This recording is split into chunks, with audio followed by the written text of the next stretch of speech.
여야가 오늘 민주당 신창현 의원의 수도권 택지 개발 정보 사전 유출 논란을 두고 맞붙었습니다. 갈등이 격해지면서 오늘 열린 국회 국토위 전체 회의는 결국 파행으로 끝났습니다. 네, 세 분 전문가와 함께 이 사안들 차근차근 짚어보겠습니다. 이종근 전 데일리안 논설실장, 최진봉 성공회대 교수, 김태현 변호사와 함께합니다. 어서 오십시오. 어서 오세요.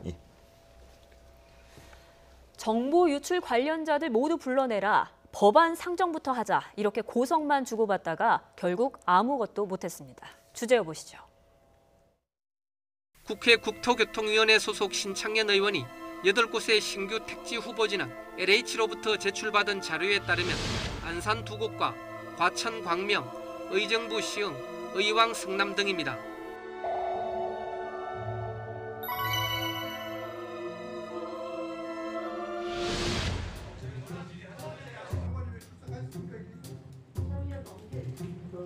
부동산 대란이 일어나는 와중에 또 우리 신창현 우리 국토위 동료 의원께서 유감스럽게도 자료를 비밀로 입수한 거를 공식 보도 자료를 발표해가지고 이렇게 의사진행 발언을 하세요. 의사진행 발언하고 있어요. 조용히 들으세요. 무슨 의사진행 발언이에요? 존경하는 김영진 말씀 좀 자, 저는 이현주 의원님 계속해 주십시오. 위원장한테 얘기하세요. 이게 만약에 우리 당에서 이런 일이 벌어졌다면 여러분 어떻게 대응하실지 참 궁금합니다. 이 집주인들하고 부동산 거래업소하고 무슨 내용들이 오가는지 네. 김철민 의원님 지방자치단체장까지 하셨죠? 사전 발언만 하시라고요. 수도권 택지개발 계획 정보가 나간 게 이게 옳은 거라고 보십니까? 민주주의는 절차입니다. 민주주의 지켜서 하세요. 계속하세요. 들어봅시다. 아니 왜 이렇게 초점이 부대졌어요? 의사 진행에 대해서 문제 제기를 하고 날뛰면은 이 의사 진행은 할 수가 없습니다. 잠시 정회를 선포합니다.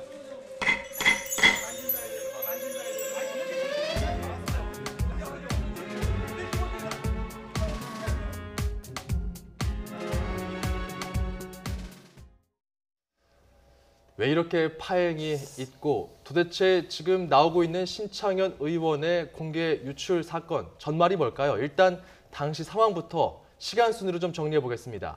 먼저 지난 5일이었습니다. 깜짝 공개가 됐죠. 이제 신창현 의원이 이런 자료를 발표했습니다. 경기도 8곳을 신규 택지로 지정하기 위해서 현재 정부에서 이제 작업 중이다. 이런 내용인데요. 안산에 2곳, 과천과 광명, 의정부, 시흥, 의왕, 성남에 이렇게 3만 9천여 호가 공급된다. 이렇게 공급 계획에 대해서 지금 이야기를 한 겁니다. 그리고 서울 강남권하고 인접한 과천 후보지는요. 규모가 워낙 커서 이게 미니 신도시급으로 나와서 파장이 굉장히 컸는데요. 자, 이에 대해서 지금 논란이 되자 이런 또 해명을 내놓았습니다. 이 자료는 사실 과천시장에게 먼저 문서 사진 넉 장을 받았던 것이다. 이거를 LH에다가 보내서 좀 자세한 자료를 달라 했더니 상세한 공급 계획이 오더라. 그리고 그것을 뭐 공개해도 된다 안 된다 이런 뭐 공개 불가의 표시가 없었다라는 겁니다. 문제가 되자 아니 뭐 집값 안정에 도움될 것으로 판단했다. 어떤 공익적 차원에서 공개한 것이었다. 저희도 사실 이렇게 YTN에서도 좀 보도를 했었거든요. 이렇게 공급 계획이 좀 검토되고 있다랄지. 근데 저희도 지금 또 그 시간이 지나고 나서 이게 공개되면 안 되는 거였어? 하면서 굉장히 또 여러 가지 의아한 상황들이 벌어졌는데 실장님 이게 지금 어느 정도 사안인 겁니까? 일단 이 5일에 이 발표를 하지 않았습니까? 공개를 하지 않았습니까? 그런데 5일 그 전에 9월 27일입니다. 그러니까 10월 5일, 아까 8월 27일입니다. 이 정부에서 수도권 신규 택지 30곳이 조성된다라고 이미 발표를 했어요. 그러면 30곳이 어딘가와 관련해서 수도권 일대 주민들은 초미의 관심사 아닙니까? 우리 지역이 될 것인가? 근데 내가 갖고 있는 그런 그 주택이나 토지가 관련이 있을 것인가가 초미의 관심사겠죠. 그런데 그렇죠. 며칠 만에 그것이 8곳이 또 꼭 집어서 발표가 된 겁니다. 지금 우리 그 국토관리법에 공공주택특별법에 따르면 네. 이것은 절대 그러니까 어떤 과정들이 있지 않습니까? 심의 과정이라든지 혹은 주민 공청회를 하기 직전까지 국토부 장관은 이것을 보완을 해야 된다라는 법이 있는 것이 뭐냐면 이것이 사전에 누출이 됐을 경우 사실은 그 정보를 이용해서 특정한 이득을 취할 수 있는 상황이 돼버리지 않겠습니까? 그렇다면 그건 공공성, 그러니까 이 토지라든지 국토 관리에 있어서 공공성을 심하게 해치는 그런 상황이 돼버리죠. 그런데 이렇게 발표를 한 이후에 이미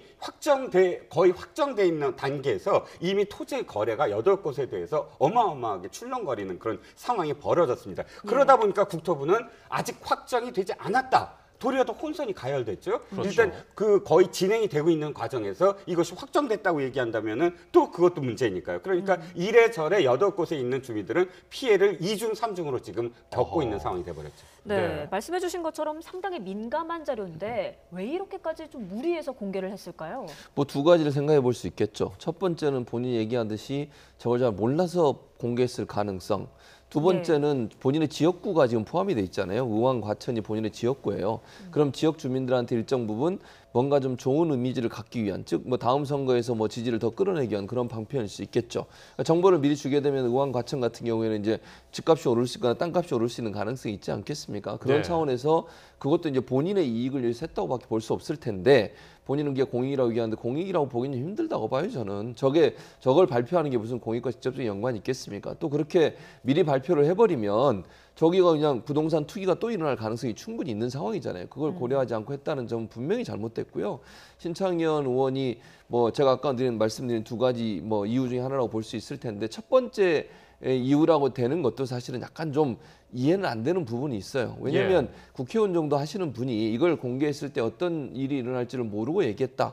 이것도 사실은 좀 받아들이기 힘든 부분이 있거든요. 그래서 저는 본인이 직접 나와서 잘못한 거 사과하고 왜 이런 일이 일어난지에 대해서 좀 밝히는 게 필요하지 않나 하는 생각이 듭니다. 뭐 국토위 소속 의원들에게는 문자로 사과를 했다고 하는데 변호사님, 이런 상황에서는 지금 국토교통위원회 굉장히 오늘 파행 상황이 벌어졌었는데 이런 상황이 좀 더 이어질 수도 있겠다 이런 생각이 들어요. 뭐 이어질 수 있겠죠. 한국당에서 이제 대공세에 들어간 거고 민주당 입장에서는 언제까지나 이 사람이 이제 소위 쉴드 친다고 그러잖아요. 그게 쉽지가 않은 게 어쨌든 지금 현 정부에서 가장 문제가 되는 게 부동산 정책인데 집값을 안정시키기 위해서 그동안 꺼내지 않던 공급 확대 정책을 꺼냈고 그 공급 확대 정책의 첫 번째가 이제 수도권의 신규 택지 공급이거든요. 그러니까 굉장히 중요한 정책인데 이게 지금 어그러진 겁니다. 그래서 내일 발표하는데 지금 이미 공개가 됐기 때문에 이 택지들을 그대로 발표할지는 저도 잘 모르겠어요. 발표 안 할 수도 있는 거죠. 이미 다 오픈이 돼버렸으니까. 예, 그렇기 때문에 정부에서 역점적으로 추진했던 사업이 야당 의원도 아니고 소속 여당 의원의 이 설익은 공개 때문에 지금 무산 직전에 와 있기 때문에 더불어민주당 입장에서도 이 신창현 의원을 언제까지나 소위 말하면 보호하기 쉽지는 않을 거고 글쎄요. 신창현 의원이 왜 이랬나 우리가 한번 생각을 해보자고요. 야, 이거 LH에서 비밀이라고 안 해서 내가 오픈했다. 이건 초등학생의 대답입니다. 정상적인 어느 정도 관료나 의원이나 국가의 일을 어느 정도 녹을 먹어본 사람이라면 이런 거를 공식적으로 정부에서 발표하기 전에 먼저 오픈시키면 안 된다는 건 상식입니다. 그렇기 때문에 컨피덴셜이라고 안 써 있어서 나는 몰랐어라는 건 말도 안 되는 얘기고. 그럼 어떤 의도가 있을까요? 그다음에 또 하나. 이렇게 되면 집값 안정시키기 위해서 도움이 될 줄 알고 공익적인 측면에서 해서 그건 국토부에서 하는 겁니다. 의원님이 먼저 하시는 게 아니에요. 국토부에서 먼저 하면 당연히 그렇게 되겠죠. 이게 사전에 공개한 거란 말이에요. 그래서 여러 가지가 관측이 가능한데 한국당에서 이제 무슨 얘기를 하냐면 이거 먼저 오픈하면 지금 벌써 올랐다는 거 아니겠어요? 지역의 업자들이랑 유착된 거 아니냐라는 한국당에서 의혹을 제기는 하는데 저는 그렇게까지 보진 않아요. 만약에 그렇게 됐다고 하면 이건 정말 대형 게이트거든요. 근데 그렇게까지 위험한 게 저는 사진 않았을 거라고 보고 또 어떤 가능성이 있냐면 뭐 단순히 지역 주민들한테 받지 내가 미리 이런 정보를 잘 알고 있는 훌륭한 의원이야 뭐 이런 거를 노릴 수도 있는 건데 그건 좀 너무 초보적인 것 같고 저는 무슨 생각을 했냐면 지금 과천에서 이 본인의 택지가 공급된다고 하면 대부분의 유권자들 좋아할지 나빠할지 한번 생각해 보시자고요. 제가 알기로는 과천에서는 대부분 반대합니다. 왜냐하면 과천은 지금 공급 과잉이에요. 재건축 재개발 아파트도 많이 들어오고 아파트가 많거든요. 과천 시민들이 원하는 거 지금 원하는 거 뭐냐면 야 우리 지금 저 공무원들 많이 있었잖아. 정부청에서 다 빠져나갔잖아. 지금 자영업 몰락했어. 그거 뭐로 채울 거야? 그러니까 자족도시 기능을 채워달라는 것이거든요. 그걸 먼저 그러니까 세종시로 빠져나간 거에 대체할 수 있는 걸 채워달라는 거지 아파트 지어달라는 게 아니라고요. 알겠습니다. 그런 상태에서 만약에 공급대책 발표하면 과천 시민들이 싫어할 수 있으니 그걸 아예 무산시키기 위해서 저는 미리 오픈한 게 아닌가 하는 뭐 생각도 해보는데 그 부분은 뭐 추정인 변호사님 거죠. 추정으로 정리를 할 수 있을 것 같고요. 네, 이런 여러 가지 또 의혹이 쏟아지니까 민주당에서는 신창원 의원을 감싸고 있으니까 야권에서는 날선 비판을 쏟아내고 있습니다. 들어보시죠. 차원에 봐서는 결코 그거는 그냥 지나갈 수는 없는 문제다. 그래서 그 사모임을 시켰고요. 사적 이익을 위해서 한 행위와 어떤 그런 뭐 지역구 공적인 어떤 목적을 위해서 한 것에 대한 책임의 문제 다룰 수가 있어서 지금 진상도 정확히 알아보고 더 이상의 어떤 뭐 책임을 물어야 되는지 하는 문제는 당 차원에서 결정을 해야 된다고 봅니다. 제가 뭐 원내대표로서 취할 수 있는 조치는 다 취했다고 저는 생각을 하고 더 강력한 어떤 조치가 필요한지는 그건 뭐 좀 당 차원에서 좀 판단을 해야 되지 않을까 싶습니다. 민주당 신창현 의원이 수도권 택지 개발 계획 불법 유출 사건에 국민적 의혹이 일파만파로 커지고 있습니다. 벌써 과천 등 일부 지역의 부동산 시장은 이번 유출 사건 전후로 토지 거래량이 5배나 폭증하고 있고 투기 현상까지 벌어지고 있다고 합니다. 민주당의 홍영표 원내대표는 이 사건이 공익 목적이었다며 신창현 의원을 두둔하고 있습니다. 공익과 사익도 구분하지 못하는 홍영표 원내대표와 민주당은 국민 앞에 사죄하여야 합니다. 네, 뭐 민주당은 어느 정도 유보적인 입장을 보이다가 결국 원내대표가 그 분명한 책임이 있다면서 사인 보임을 시켰어요. 하지만 또 자유한국당에서는 그보다 더한 어떤 책임을 물어야 된다 이런 입장인 것 같은데 지금 민주당의 조치는 적절하다고 보십니까? 뭐 지금 현재 그 원내대표는 그런 얘기를 했어요. 당 차원에서 또 다른 조치가 필요할 수는 있다. 그런 얘기를 한 걸 보면 당에서 또 조사를 할 필요는 있다는 생각이 들어요. 저는 왜냐하면 이 문제가 지금 신창현 의원이 나타나지 않으면서 정확하게 왜 이런 일이 했는지 지금 우리가 그 얘기 나누고 있던 그거 아니겠습니까? 왜 그랬을까 이분이? 거기에 대한 명확한 해명이 없어요. 지금 현재는 그냥 단순히 뭐 비밀이란 말이 없었기 때문에 공개되는 줄 알고 공개했다 이렇게밖에 얘기를 안 했기 때문에 그렇게 설명을 하기에는 약간 좀 미흡한 부분이 있어서 저는 직접 나서야 된다고 생각해요. 저렇게 계속 안 나타나고 있는다고 해서 문제가 해결된 문제가 아니잖아요. 그래서 원내대표는 저기서 끝났지만 당 차원에서 그러면 CCTV를 잘 가려야 된다고 보거든요. 신창현 의원이 입장을 밝히고 왜 그렇게 했는지 무슨 이유였는지 직접 본인의 목소리로 얘기하는 것이 지금의 이 문제를 해결할 수 있는 방법이라고 저는 생각을 해요. 저렇게 계속 문자 보내고 다른 방법으로 해결하려고 하는데 문제가 해결될 수 있다고 보지 않거든요. 그래서 당 차원에서도 신 의원을 좀 설득하든지 아니면 좀 얘기를 해서 직접 나와서 본인의 의사를 발표할 책임이 있다고 저는 생각합니다. 그러니까 이제 홍준표 원내대표의 내가 할 수 있는 것은 다 했다라는 말이 조금 부족한 점이 이겁니다. 그러니까 자 이제는 당 차원에서 또는 조사를 해야 된다 이렇게 표현을 하지 않았습니까? 그렇다면 사실은 조사하는 주체가 어디여야 되느냐는 거죠. 당은 어떻게 조사를 할 수 있냐면 윤리위 같은 것입니다. 윤리위원회. 그러니까 최소한 지금 의원으로서 이 공공의 어떤 정보를 지금 의원이 유출한 거 아닙니까? 여러 가지 어떤 상황상 일단 윤리위에 제소를 하면 됩니다. 홍영표 원내대표가 윤리위에 제소를 해서 윤리위에서 조사를 한 다음에 이것은 어떤 혐의가 없다든지 아니면 이것은 문제가 있다든지 해서 당 차원의 어떤 뭐 제재를 가할 수가 있는 것인데 지금은 자기가 그냥 빠져나와서 누군가 조사를 하면 된다. 이것도 역시 사실 원내대표로서 해야 될 일이거든요. 그런데 사보임만 원내대표의 권한으로 이야기를 하고 당에서 알아서 하라? 이건 사실 순서가 잘못됐다라고 비판을 받을 대목이죠. 네, 또 이런 가운데 한국당은 신창현 의원을 검찰에 고발하게 됐는데 변호사님, 이 점이 공무상 비밀 누설죄 혐의가 적용이 되는 겁니까? 뭐 적용될 수 있죠. 이거 공무상 비밀이니까 공개되지 않은 이제 자료기 때문에 공무상 비밀 누설죄 적용은 가능하죠. 그럼 결국 이제 뭐 이게 혹시 뭐 면책 등권 되는 거 아니냐, 뭐 그런 논의도 있을 수는 있는데 그건 사실 조금 논란의 여지는 있으나 헌법상 명책 등권이 발언과 지금 이제 국회에서 이제 발언과 표결이거든요. 이게 표결 아니잖아요. 그러니까 그리고 이제 발언이 아니라 그냥 보도자료 형태로 배포한 거기 때문에 그렇죠. 그렇기 때문에 이거 아마 면책특권 대상이 되기는 저는 쉽지 않을 거라고 보고 있고 아까 이제 홍영표 원내대표의 발언을 한 말씀 드리면 제가 봤을 때는 더 큰 조치가 나오기 전에 전조라고 좀 봅니다. 왜냐하면 이제까지 야당의 당의 원내대표가 본인의 소속 의원들을 보호하기 위해서는 보호하는 얘기인데 굉장히 톤이 좀 낮아요. 그러니까 이제까지 보면 여당이든 야당이든 소속 의원을 보호하는데 굉장히 강하게 보호를 합니다. 밀리지 않기 위해서. 근데 오늘 저 홍영표 원내대표 얘기를 보면 수위가 굉장히 낮거든요. 예. 그 얘긴 지금은 한 자유한국당은 워낙 공세가 세니까 바로 밀리지 못하겠으나 상황 봐서 더 큰 칼을 휘두를 수도 있다는 아마 저는 어떤 그런 것들을 좀 깔고 있는 것으로 보여서 아마 민주당에서 상황 보다가 여의치 않으면 저는 신창현 의원에 대해 더 큰 조치가 나올 가능성은 저는 굉장히 높다고 봅니다. 예. 오히려. 알겠습니다. 자, 이런 가운데 치솟는 아파트값, 서울 집값 잡기 위해서 정부가 내일 부동산 대책을 발표합니다. 여야는 어떤 기대를 하고 있을까요? 들어보시죠. 뭐 내일은 아무래도 포커스가 이제 좀 과열된 지역에 대한 아마 이제 투기에 대해서는 확실하게 좀 대책을 세워달라 이렇게 당에서 요구를 했기 때문에 부동산 투기로 돈을 벌기는 힘들다 이렇게 좀 생각할 수 있도록 만들어 달라고 했으니까 기다려 보십시오. 우리 당으로서는 부동산 투기 특히 지금 이렇게 과열된 부동산 시장에 대한 확실한 대책이 없으면 발표 늦어도 좋다. 확실히 해야 된다라고 저희가 강력하게 요구했습니다. 말로는 집값 잡겠다면서 강남서 버티고 계신 이유를 이제야 좀 알 것 같습니다. 청와대 수석 보좌관 문재인 정부 장차관들 집값 제대로 받고 잘들 파셨는지 누구 하나 빠질세라 가히 부동산 재테크의 달인들이 아닐 수 없습니다.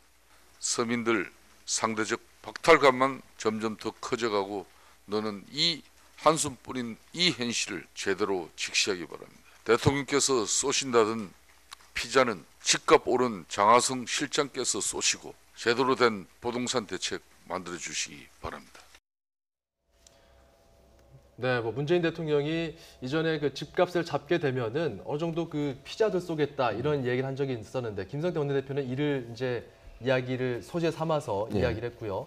민주당에서는 전체적으로 지금 종합적인 대책이 나올 텐데 좀 규제책이 좀 나올 것이다 이런 예상이 되고 있죠. 그렇죠. 세 가지로 크게 나눠볼 수 있을 것 같아요. 첫째는 이제 세금을 올리는 방안, 종부세 같은 경우는 좀 강화할 가능성이 있다고 보여지고요. 그러니까 특정 금액 이상의 집을 소유하고 있는 분들에게는 세금을 조금 더 무겁게 물리는 그런 방법이 될 수 있고, 두 번째는 금융.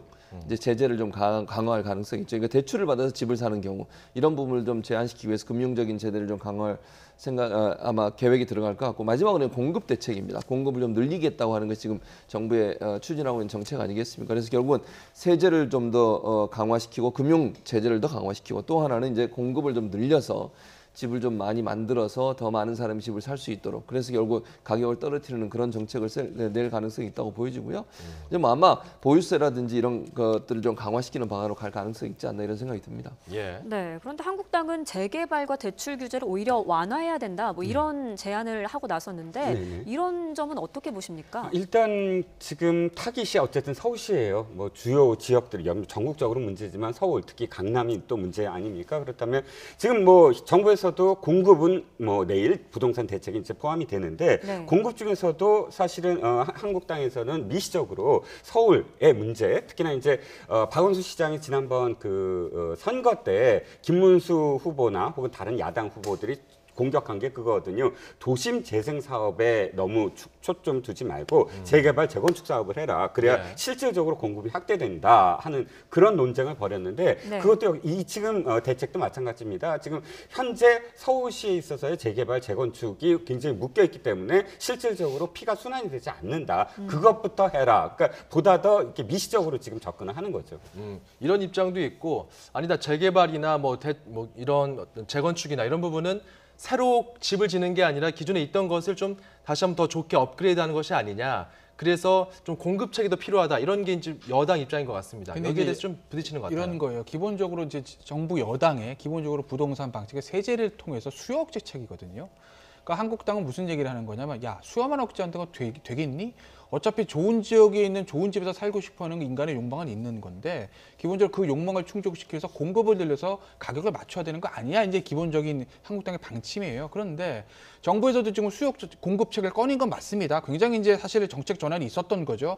근데 정부에서 말하는 공급책하고 자유한국당에서 말하는 공급책 차이가 뭐가 있냐면 자유한국당 이 얘기를 하는 거죠. 지금 이제 내일 발표될지 모르겠지만 신창 의원이 미리 공개한 게 과천, 안산, 그다음에 의왕, 뭐 광명 이쪽, 의정부 이쪽 아니겠습니까? 서울 외곽이라는 겁니다. 그쪽에 공급한다고 해서 지금 서울 강남과 광북에 집중되어 있는 수요가 분산이 되겠냐는 거예요. 신뢰를 뭘 드냐면 우리가 1기 신도시 분당 일산 성공했죠. 2기 신도시라고 부르는 김포 파주는 그리 성공하지 못했다고 했습니다. 그거 왜 그런지 아세요? 결국 교통이거든요. 분당 일산에서 1시간 내로 강남 올 수 있는데 김포라 파주에서 1시간 이상 걸린다는 거예요. 그렇기 때문에 그 너무 멀리 떨어져서 수요 분산이 안 된다는 거거든요. 그러니까 지금 한국당 얘기는 야 수요가 어디 몰려있냐? 과천에 몰려있어? 안산에 몰려있어? 의정부 아니거든?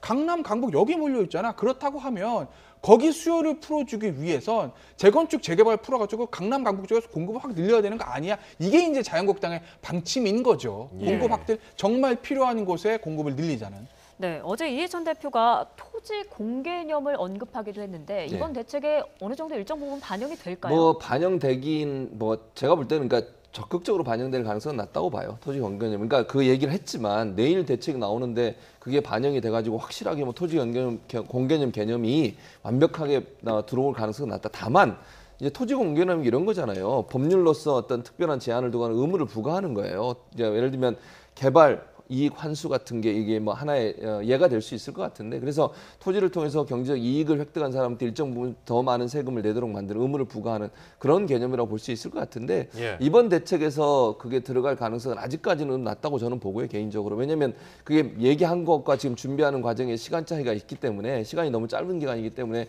토지 공개념 그런 부분들이 이번 대책에 내일 발표될 대책에 나올 가능성은 지금 좀 낮다고 보고 장기적인 관점에서 본다고 하면 예를 들면 보유세 강화 문제나 아니면 개발 이익 환수 같은 경우에는 토지 공개념의 하나의 어떤 그 실현책으로 활용될 가능성은 충분히 있다고 봅니다. 예.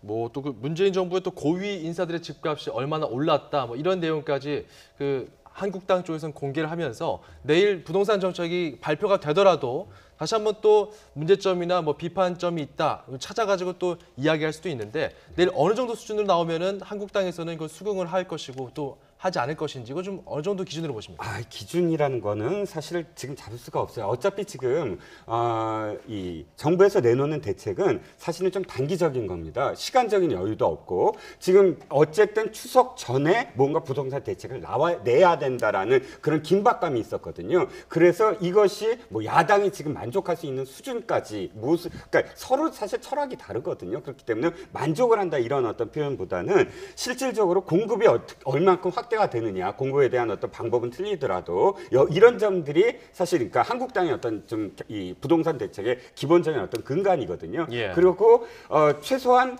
보유세가 올라가는데 거래세를 내리느냐, 그러니까 그런 어떤 보완책이 있느냐. 근데 그런 거래세를 내리지 않고 그냥 보유세만 올려버린다. 이런 경우에는 사실은 한국당에서는 거기에 대해서 더 공격할 수가 있는 부분이 있겠죠. 네, 어제 국회에서는 또 이런 일이 또 벌어졌습니다. 이은혜 후보자의 인사청문회에서 여상규 위원장과 박지원 의원의 고성이 오가는 설전이 펼쳐지기도 했는데요. 들어보시죠. 이미 진행된 재판 결과를 놓고 당 부당을 국회에서 의논하는 것은 저는 맞지 않다고 생각합니다. 안 받겠습니다. 다음 질의는 존경하는 중앙대 의원. 그렇게 하시면 안 왜 그런 거예요? 그렇게 하시면 안 돼요. 뭘 안 돼? 왜 제 발언을 계속 막습니까? 이런 지금 이 회의 진행권은 위원장이 가지고 있어. 어디 큰 소리냐? 아닙니다. 사회자입니다. 사회자. 국회의원의 발언을 너무 제한하려고 해요.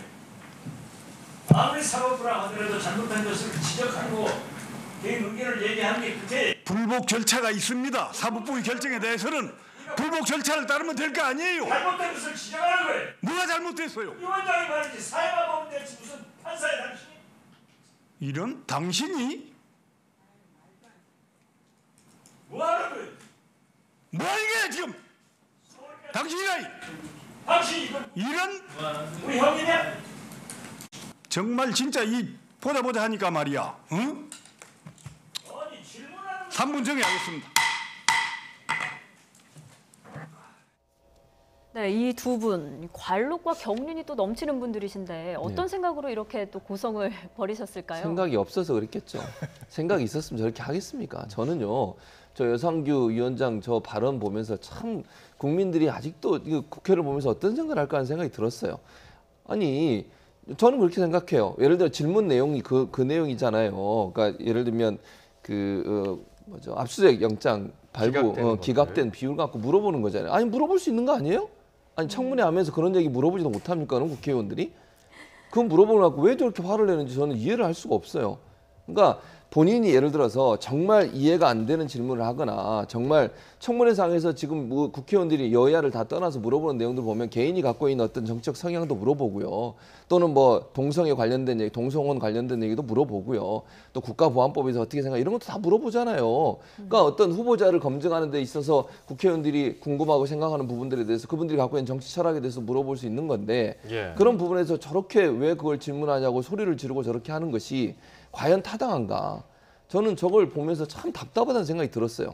좋게 얘기할 수도 있는 문제잖아요. 저렇게 고성 지르면서 뭐 막말에 가까운 말들을 쏟아내고 저런 말을 하는 것이 과연 타당한가 하는 부분에 있어서 국민들이 참 실망할 거라는 생각이 들었습니다. 그건 좀 궁금했어요. 사실 박 전 의원은 뭐 사법부 친정 감싸기냐 이렇게 비판하면서 이야기를 했는데 뭐 다른 건 다 둘째치고 영장 기각률 같은 것들은 뭐 사법부 고유의 권한이기 때문에 뭐 3권 분립에 기초했을 때 의원들은 이거 질문하면 안 되는 겁니까? 질문은 되죠. 근데 이제 여상규 위원장이 무슨 의도인지 제가 잘 모르겠는데 표현을 좀 달리 했어야 되는 거예요. 그러니까 예를 들면 이런 건 있어요. 이게 만약에 법사위원회에서 법원의 국정감사 기간에 물어보면 반드시 해야 되는 질문이죠. 그렇지 않습니까? 아니 지금 법원의 국정감사 기간이 아니 지금 영장 압수수색 다른 사건에 비해서 당신들 사건에 비해서 너무 많이 기각되는 거 아니야? 식구 감싸기 아니야? 이렇게 물어볼 수 있죠. 그건 자료를 물어봅니다. 뭐 사법농단 수사에 대한 지금 그렇죠. 영장 기각인 거죠.